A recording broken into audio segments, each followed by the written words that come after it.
Creating a culture of innovation. A culture of innovation talks to being able to harness new ideas to move us ahead. Because if you aren't moving ahead, you're going backwards. So how do you do that? Alliance has worked on that for the last 6 years, and what we've learned is, first of all, you have to have an inquisitive mind. Second of all, you really need discipline because it's an ongoing process. Organizational support, and this is something that really surprises people. When I was talking at ALA this year, people were going, what do you mean? You just don't have someone writing a grant? And I said, the successful grants are the grants where there's a team of folks. So if you have your finance people writing the budget for your grants, if you have the HR department actually writing the job descriptions, because for every grant you're going to need the job descriptions for what the people are going to do, if you have the experts on your team doing those kind of specific fundamentals, then you have a much better success rate. So organizational support, absolutely fundamental. And quite honestly, when we started with this Department of Innovation 6 years ago, I had no idea. I had no idea that one of the fundamental factors to making it successful is having a whole organization supporting it. So you got the librarians working on the ideas, you got the HR folks working on the job descriptions and the recruiting piece, and the financial people actually working on the budget, because no one person, I don't care how good you are, can't do all of those to bring a really successful, especially a huge grant like an LST or a Mellon Foundation grant. That's a big body of work. For our finance department, after 6 years of writing grants, of the financial piece, the budget for grants, our guys have got it down to a science. And so they can look at a grant that we're thinking about chasing and say, that grant and that budget allows for X percentage of oversight for the organization. We need these pieces to fit into the module. They very quickly can come up with a financial piece, which is what we really start off looking at. So that organizational support becomes really important. Also, the willingness to say no. And I'd be the first to tell you that's not popular, because we always want to win. We always want to be the winner. But when you've got a 50 or 60% success rate, that means that 40% of your grants are going to go unfunded. And some organizations just cannot tolerate that no. And so you need to be able to work with board of directors, with the supervisors, say at some point we are going to get no. But what you do is you take that no and turn it into the positive piece that said, okay, we didn't get an LSTA grant this year. What did they tell us in our drafting of that proposal that we can learn from so that we can move our success rate up to 52, 53, 54%, whatever it's going to be. So the willingness to tolerate no and then to learn from it, I think, becomes really important. So project ideas for Lexington Public, LSTA grants on e-learning. E-learning is the hottest thing out there right now. It's how can we put to the desktop the information that the staff need to move ahead in their jobs. And so for Alliance, we've done this is our theme for the year. And so the janitor learned some new floor polishing techniques from an e-learning course that we could put right to his laptop and he could learn from. So perhaps an e-learning project for Lexington Public would be successful. What about a partnership with the University of Kentucky Library School? Are there I'm guessing there may already be some projects you guys are working on in terms of graduate students and what they can do for Lexington Public. Also adding local content to the website. And the example that I was going to connect to is an Atlas podcast. And we did this project last year where each of our libraries, we taught them how to create small podcasts of 8 to 10 minutes about historical issues, about attractions, about economic development, about the library itself, and then embed them right on the website. So when someone goes to Lexington Public Library and clicks on, how the heck did you get all those ponies on the horses on the street?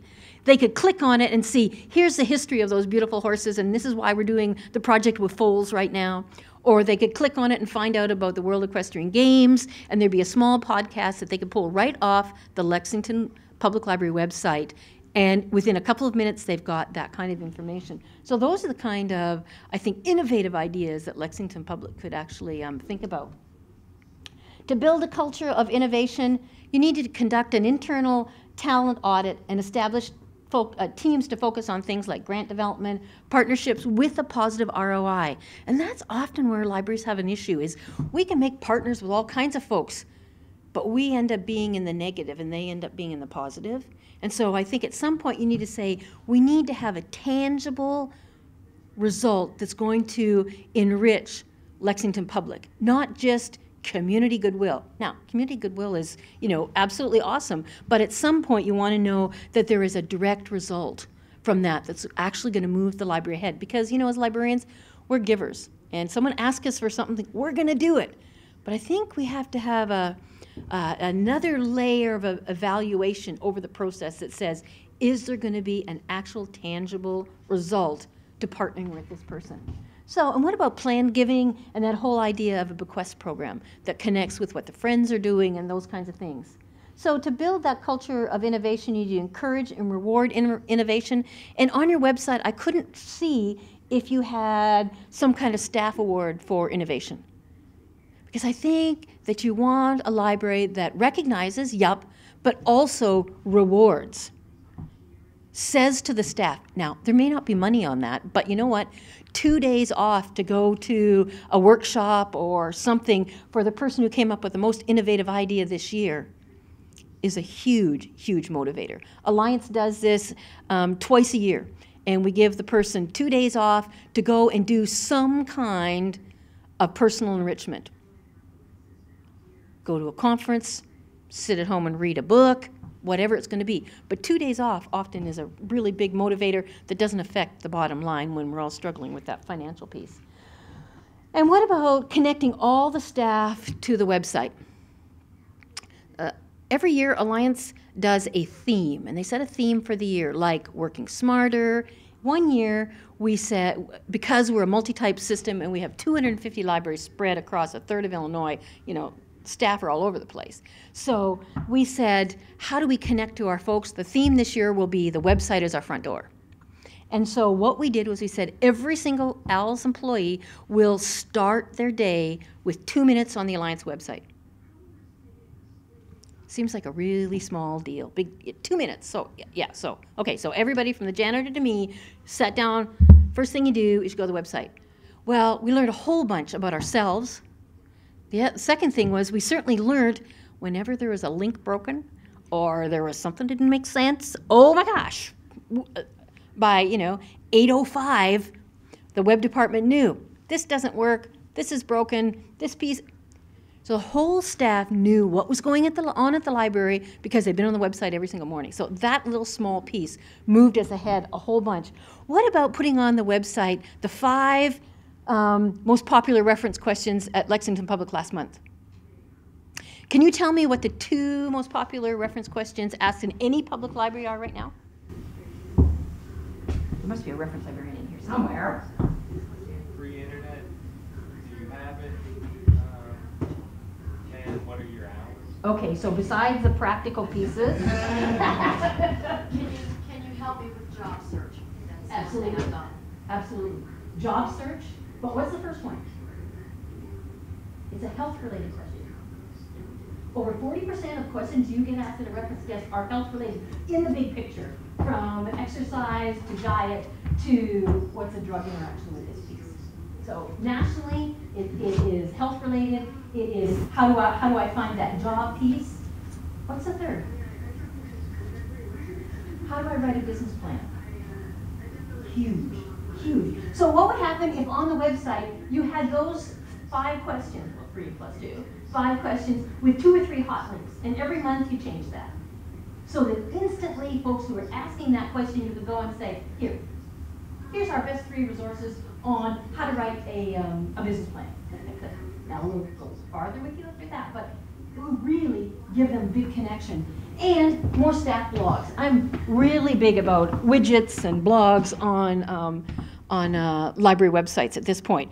If there's a mom at home, preschoolers, boy, she would love to have a best friend at the library that every couple of days came out in the blog and said, have you read this new book? Have you seen this new parenting book? Did you read this article?